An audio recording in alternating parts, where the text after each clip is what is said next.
अस्सलाम वालेकुम।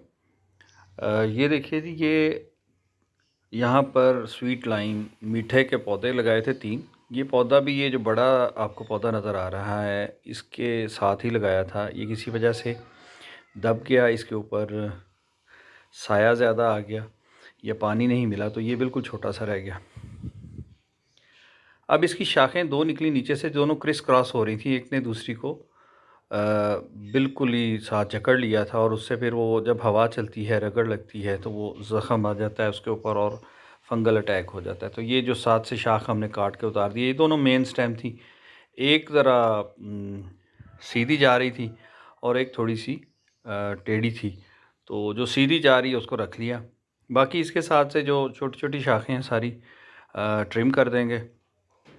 और ट्रिमिंग करने के बाद इसको कोशिश करेंगे कि हम नीचे से सारा साफ़ कर दें, ताकि ये शूट जो है ना स्ट्रेट ऊपर निकल जाए। और जब ऊपर निकल जाएगी तो फिर ये इसको हवा, रोशनी, सूरज की रोशनी सबसे बड़ी चीज़ है जो कि इसको चाहिए होती है। सनलाइट मिलेगी तो ये इसकी ग्रोथ अपनी प्रॉपर हो जाएगी। और इसकी एक शाख ऊपर जाके फिर डबल हो जाती है, और उम्मीद है कि अभी हम उसको भी काट देंगे। नीचे वाली सारी शाखें ये ट्रिम कर देंगे, इसकी काट छाँट करके।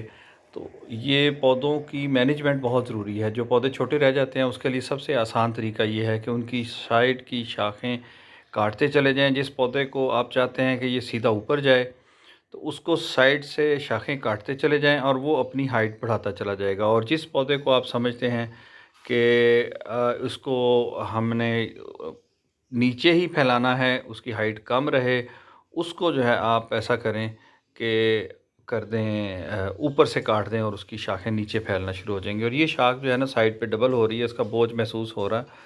तो हमने सोचा कि क्यों ना इसको काट ही दिया जाए कि ये इसके लोड से कहीं टेढ़ी ना हो जाए।